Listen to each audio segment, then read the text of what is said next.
Olha, essa questão da reforma tributária vem levantando muitas dúvidas. Foi promulgada, inclusive, já sancionada pelo presidente da República no dia, se eu não estou enganado, final de dezembro, dia 20 aproximadamente. Mas o que impacta isso, principalmente na questão do imposto de renda, pessoa física? Não tem aquele ajuste que foi prometido em campanha até? Será que já vigora a partir de agora também?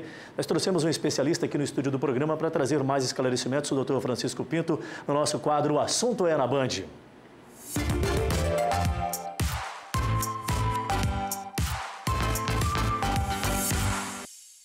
Aí, pois bem, o nosso convidado já está aqui, doutor Francisco. Feliz 2024, muito boa tarde, bem-vindo. Tudo bom para você o ano inteiro, a estação começando, né, Dilson? Gostei do otimismo, tudo bem o ano inteiro. Bora economizar não, né? Se é coisa boa, vamos adiante, né? Exatamente. Você está bem?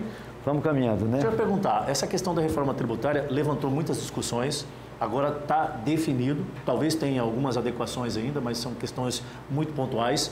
Começa a vigorar, evidentemente que tem um período de transição, mas entre os pontos que afeta a reforma tributária tem a ver com a questão da tributação do imposto de renda? Adilson, ainda não. A reforma atingiu os impostos sobre o consumo e serviço, mas ainda sobre a renda ainda não. O imposto de renda, o governo prometeu que vai fazer a reforma tributária, acredito que este ano ainda pode ser que ele já entre com alguns projetos de mudança do imposto de renda que não precisa de emenda constitucional. Mas, por então, enquanto... o primeiro ponto, você que vai fazer a declaração este ano, fica tranquilo que ainda não houve nenhuma alteração em se tratando da reforma tributária. Mas promessa de campanha foi prometido um reajuste na questão da tabela de tributação. A isenção deveria ficar um valor maior e tudo mais. O que houve de concreto de lá para cá? Já tem um ano do mandato do atual gestor federal. Isso. Nós lembramos que o governo prometeu levar para até R$5.000 a isenção, mas, por enquanto, houve uma alteração na tabela progressiva mensal e anual lá no início do ano passado e mexeu apenas no início da tabela progressiva, ou seja, então a gente tem até uma tabelinha aí, coloca para nós aí, né? Houve um reajuste de 11,93, 11,63, não chegou nem a 12%. De sorte menos de 12 um pouquinho. Menos de 12%. De sorte que a tabela ficou assim, vê se a produção tem aí, uma telinha, estava isento disso. Até abril do ano passado, quem ganhava, quem tinha a renda líquida, ou seja, o bruto, menos o que podia deduzir, que é o dependente de pensão alimentícia, estava isento até 1.903,98, até abril do ano passado, isso mensalmente.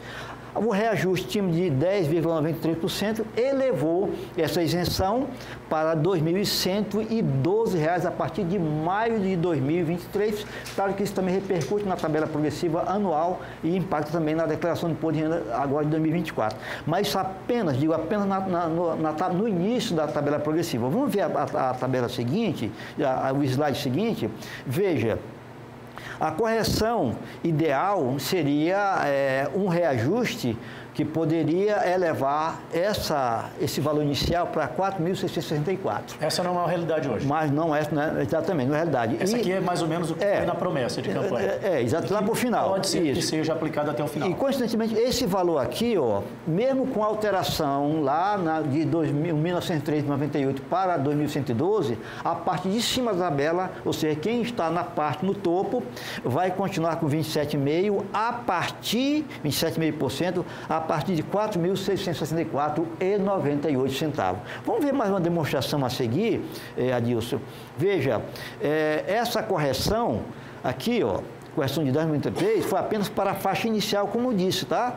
E o governo estima que com essa alteração, apenas na faixa inicial de 1903,98 para o 2112, nós vamos ter cerca de 3,7 milhões de contribuintes que deixarão de entregar a declaração agora de 2024. Vamos ver mais um estudozinho. Essa progressão que já foi aplicada afeta de alguma forma a declaração deste ano. Isso, apenas para aqueles... Com uma isenção de pelo menos 13 milhões de pessoas que deixarão de fazer a declaração. Exatamente, essa é a estimativa da própria Receita Federal. Mas veja só algumas curiosidades. O governo disse que iria elevar a isenção para R$ 2.640, ou seja, 2 salários mínimos. Como é que ele chegou a esse resultado? Ele elevou a faixa inicial para 2.112, aplicou mais um tal de um desconto simplificado que, quando você pega esse desconto simplificado, diminui de R$ 2.640, ele cai então para 2.112. Em suma, o governo, com esse desconto simplificado, ele dá um desconto e faz com que a isenção mensal seja mesmo de 2 salários mínimos ou R$ 2.640. Então está tudo em cima do previsto, do que foi inclusive acordado e Por colocado enquanto, que a partir deste ano já teria algumas leves alterações. Sim, exatamente. Em termos de prazos, essas questões, houve alguma alteração? Período de declaração, já foi definido o calendário? Já tem muita gente especulando que vai ser o mesmo prazo do ano passado, a partir do dia 16 de março. Ainda não tem uma definição oficial. Mas ainda oficial. não foi divulgado, as regras não foram divulgadas nem o prazo. Agora, a questão do quem vai ficar obrigado a declarar, ao que tudo indica, levando em conta essa alteração aqui, vão continuar sendo obrigados a entregar a declaração este ano com o mesmo patamar do ano passado. Ou seja, quem ganhou acima de R$ 28.559,70, valor bruto. Quanto que vai apurar de imposto, isso vai depender, então, da tabela que o governo vai divulgar. A questão de deduções, houve alguma alteração ou permanece nas mesmas normativas? Permanece as mesmas. O dependente continua R$ 2.275, despesa de construção, acho que é R$ 3.516, não muda desde 2016, os mesmos valores. Tá? Caminhos são os mesmos, o aplicativo totalmente funcional, o próprio site da Receita, ou até mesmo procurando um profissional da área, um contador. Exatamente. O programa, acredito que vem com melhoras, porque todo ano a Receita Federal melhora esse programa, facilita mais a vida do cidadão. Agora, quanto ao que pode deduzir ou não, que é tributável ou não, deve permanecer as mesmas informações do ano de 2023. Doutor Francisco, em se tratando de pessoa jurídica, houve algum tipo de alteração? É muito complexo para a gente ainda trazer isso à tona? Não temos ainda, mas quase que as mesmas regras do ano passado. Também não tivemos notícia de alteração nesse campo. Tá? O senhor acha que foi levantada, evidentemente, uma estimativa? Nós temos a informação, já uma estimativa da própria Receita Federal, de que cerca de 13 milhões de pessoas também poderão aderir, na realidade, à desoneração, digamos assim, não vai pagar o imposto de renda esse ano. Isso, para a federação, vai ter um impacto em termos de arrecadação ou isso é mensurado de uma outra forma, essa fonte acaba migrando para outro caminho? O governo estimou, não lembro aqui o patamar, quantos bilhões ele estimou nesse momento não lembro aqui quanto que ele deixa de arrecadar, mas um valor vultoso, né? O governo deixa de arrecadar e naturalmente ele está adotando as medidas para compensar o que ele está deixando de arrecadar com essa isenção do imposto de renda aqui. É correto afirmar que existe uma medida compensatória natural? Eu deixo de pagar um tributo e eu ganho mais poder de compra.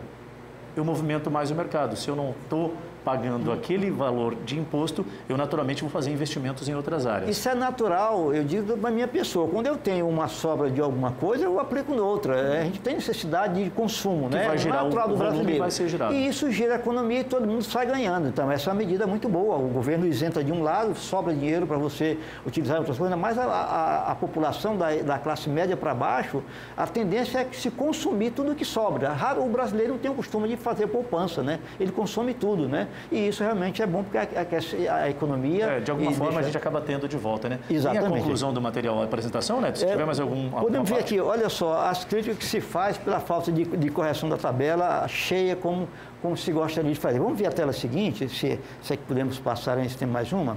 Veja só, segundo a estimativa da Unafis, que é a entidade representativa sindical dos auditores da Receita Federal, desde 2015, se fosse fazer a correção lá em 2023, seria mais de 148%. Isso levaria a isenção de 1.903, não para 2.112, mas para mais de R$ 4.723, né?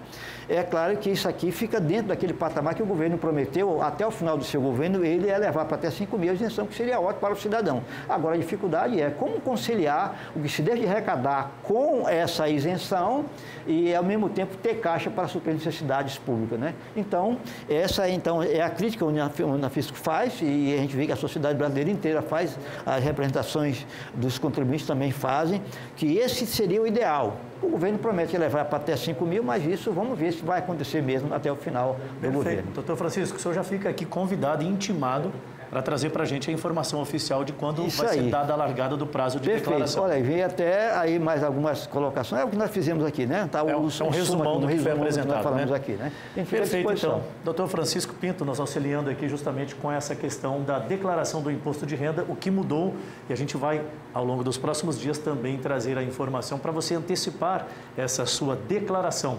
Grande abraço, muito obrigado. Eu fico muito obrigado pelo convite, fico à disposição. Uma boa tarde a todos. O assunto é, na tela da Band, declaração do imposto de renda.